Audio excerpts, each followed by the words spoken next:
Assalamualaikum dan selamat sejahtera. Saya Maisaratul Atira binti Mia Azlan, nombor matrik A163717 yang berada di bawah penilaian Profesor Dr. Wan Aidawan Mustafa akan menerangkan tentang kajian yang akan saya jalankan, iaitu pengeksrakan dan penentuan komposisi lipid bagi ulat sutera. Serangga yang boleh dimakan telah menarik perhatian ramai pengguna sebagai makanan alternatif, terutamanya sebagai sumber protein. Ulat sutera atau nama saintifiknya Bombyx mori adalah serangga yang boleh menukarkan protein tumbuhan untuk menghasilkan sutera, manakala pupa ulat sutera pula dianggap sebagai hasil sampingan utama bagi industri serikultur. Pupa ulat sutera telah digunakan sebagai makanan, ubatan dan sebagai makanan haiwan di banyak negara Asia untuk jangka masa yang lama kerana mempunyai profil pemakanan yang menarik. Pupa ulat sutera adalah sejenis serangga yang boleh dimakan yang kaya dengan asid amino dan asid lemak.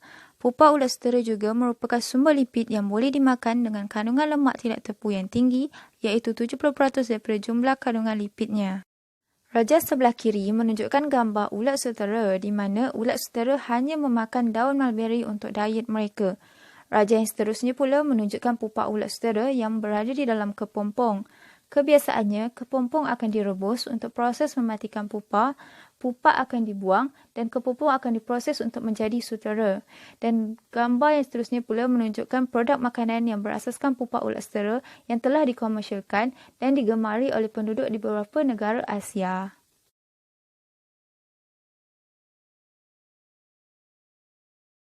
Terdapat beberapa masalah yang telah menyebabkan kajian ini dijalankan. Antaranya ialah 1. Ulat sutera mempunyai kandungan lemak tidak tepu yang tinggi. 2. Kandungan lipid ulat sutera dapat memberikan manfaat kesihatan kepada tubuh badan manusia. 3. Memanfaatkan sisa buangan industri. Dan 4. Menghasilkan ingredien alternatif untuk produk makanan. Sejak beberapa tahun yang lepas, banyak perhatian telah diberikan kepada pupa ulat sutera sebagai sumber makanan bagi manusia. Antaranya adalah minyak pupa ulat sutera yang juga merupakan sumber makanan yang berkhasiat yang dapat menurunkan kolesterol, meningkatkan memori dan berfungsi sebagai antioksidan dengan menghilangkan radikal bebas di dalam tubuh. Pengambilan asid lemak penting yang tidak mencukupi dalam diet boleh menyebabkan kekurangan zat makanan dan perkembangan intelektual yang rendah kepada manusia. Oleh itu, makanan tambahan bagi asid lemak adalah diperlukan. Kepentingan kajian ini dijalankan adalah agar dapat menambah maklumat ciri pemakanan lipid ulat sutera sebagai salah satu alternatif bahan nutraceutical yang berpotensi untuk dikomersialkan dan agar dapat menambah pengetahuan pengguna tentang kelebihan kandungan lipid bagi ulat sutera. Seterusnya adalah objektif.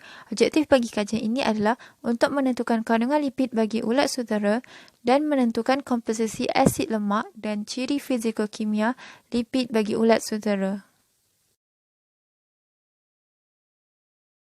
Kajian ini dijalankan dengan hipotesis bahawa ulat sutera mempunyai kandungan asid lemak yang tinggi yang dapat memberikan manfaat sebagai salah satu produk nutraceutical.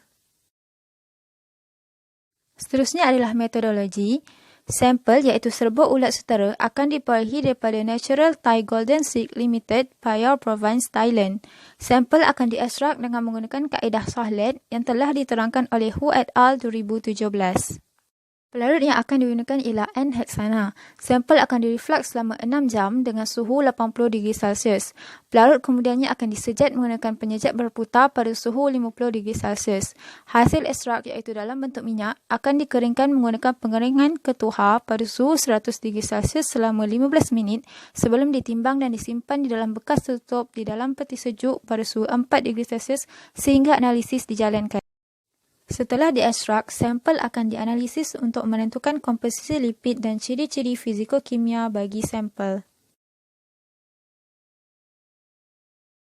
Antara analisis fizikokimia yang akan dijalankan ialah 1. Penentuan nilai asid yang menggunakan kaedah yang diterangkan oleh Abdul Kadir et al. 2010.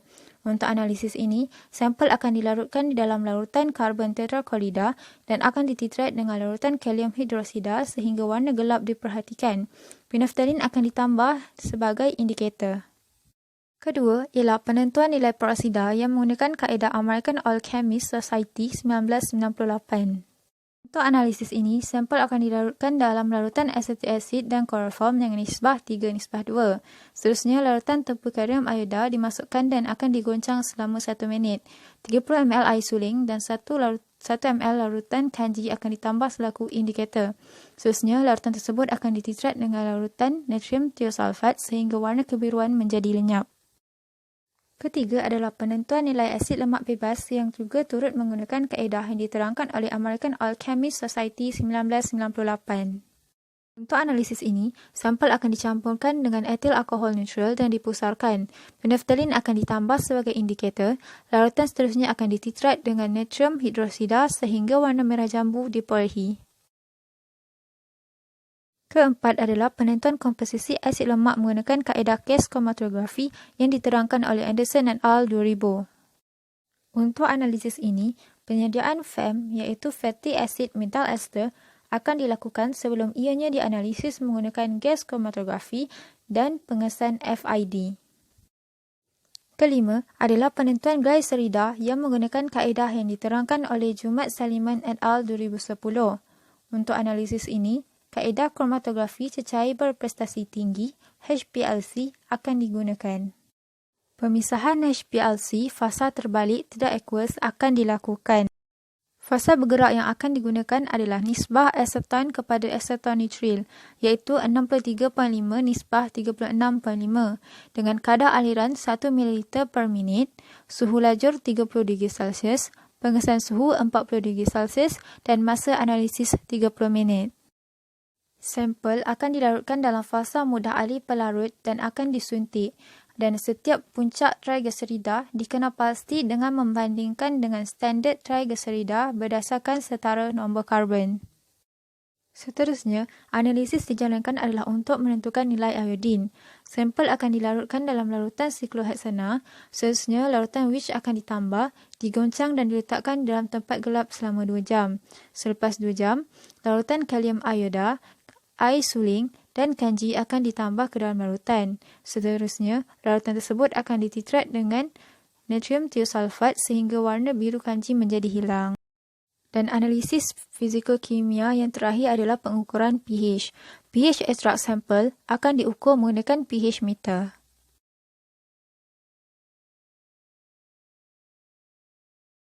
Bagi analisis statistik, data akan dianalisis menggunakan Analysis of Variance ANOVA pada aras keyakinan 95% dengan P kurang 0.05 dengan menggunakan berisian SAS versi 9.4.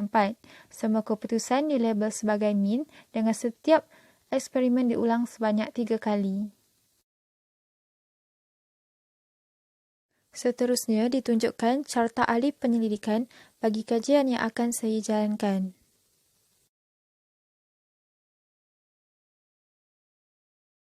Berikut menunjukkan senarai rujukan yang telah saya guna pakai dalam proses menyiapkan slide pembentangan ini.